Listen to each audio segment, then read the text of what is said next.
पहले वाले को तो देख लिया है, उसने तो भर दिया पानी। नमस्कार साथियों, मैं हूं आपका होस्ट कुलदीप सिंह पुनिया और मेरे साथ जुड़ गई है श्रीमती नैना चौटाला, जो हल्का उकलाना में जेजेपी कार्यालय का उद्घाटन करने के लिए पहुंची हैं। नमस्कार जी। नमस्कार कुलदीप। हल्का उकलाना जेजेपी का पुराना हल्का रहा है, पहले भी यह सीट जेजेपी के कोटे में थी। इस बार आप क्या मान के चल रहे हैं? देखो, अभी तो मैं यही कहूंगी कि मुकाबला जो है वो वन साइडेड तो नहीं कह सकते अभी जी, क्योंकि कल ही नॉमिनेशंस वापस लिए लोगों ने जी। इलेक्शन उठेगा आज से। हाँ जी। आज से 10 दिन बाद जब आप मेरे को मिलोगे तब पूछना भी इलेक्शन कैसा है जी। अभी कहना शायद बहुत जल्दबाजी होगी जी। और आज तो कार्यालय का उद्घाटन है। जी जी। बाकी जो रोहतास जी को टिकट दी है जननायक जनता पार्टी ने उकलाना से, मैं कहूंगी कि बहुत नेक, ईमानदार और भला आदमी है। आज लोग जो वोट्स डालने जब जाते हैं ना, तो मुझे लगता है, मैं तो लोगों को एक बात कहती हूँ कि दो ही तरह के विधायक होते हैं, एक शासक के रूप में चुना जाता है, एक सेवक के रूप में। जी। अगर आपने शासक चुनना है तो वो 5 साल चंडीगढ़ बैठा रहेगा, लोगों के बीच में नहीं आएगा कभी भी। अगर सेवक चुनना है आप लोगों ने तो वो 5 साल आप लोगों के बीच में रहेगा, चाहे वो सुख दुख का साथी हो, चाहे छोटे छोटे आपके काम हो। अगर राजपाट के साथ विधायक बन के आते हैं तो वो काम करवाएगा, अगर नहीं आता फिर भी 5 साल आपके बीच में रहेगा। देखिए, रोहतास कंडूल जी पंचग्रामी खाप से आते हैं और हल्का उकलाना के अंदर पंचग्रामी खाप का अच्छा खासा वजूद रहा है, तो पंचग्रामी में जो टिकट दी है ये एक नीति के तहत दी है क्या? नीति क्या, ये हमारे बहुत पुराने अच्छे वर्कर हैं और पार्टी जब टिकट्स देती है तो देखो बहुत सारे समीकरण को देख के देती है हमेशा जी। और मैं तो आपके माध्यम से भी कुलदीप, जितनी भी खाप है उकलाना हल्के में आसपास की, मैं उनसे हाथ जोड़ के रिक्वेस्ट करूंगी कि एक मौका जो है वो रोहतास जी को देके तो देखो। पहले वाले को तो देख लिया है, उसने तो भर दिया पानी। तो एक जिम्मेवार आदमी है, बहुत शरीफ और बहुत भला है, तो मैं कहती हूँ एक मौका जो है वो रोहतास को देके देखो। रोहतास आपका अपना है, खाप का नुमाइंदा है, आपके बीच में रहेगा, आपके काम करेगा। बस ठीक है, जहाँ चला गया वहाँ चला गया, मैं तो उसका नाम लेना भी उचित नहीं समझूंगी जी।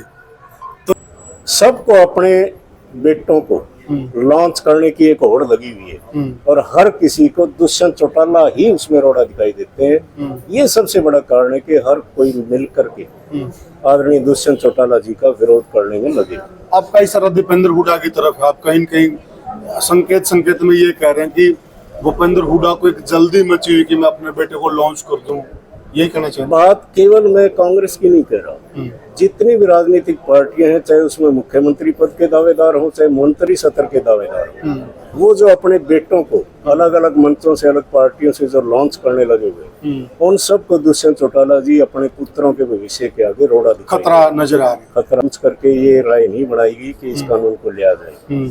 इसलिए मैं तो ये कहना चाहता हूँ कि आप जिस बात को लेके कह रहे हैं, दुष्यंत जी ने हमेशा ये कहा कि यदि किसानों की एमएसपी पे कभी भी कोई आँच आई, मैं उसी दिन हरियाणा की सरकार को छोड़ के उनके साथ खड़े हो जाऊंगा जी।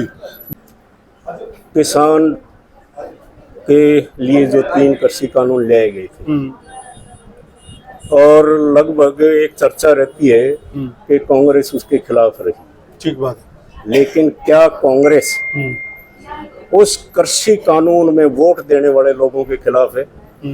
आपके पड़ोस में उचाना है, वहां से कांग्रेस का कैंडिडेट कौन है? ब्रजेंद्र सिंह।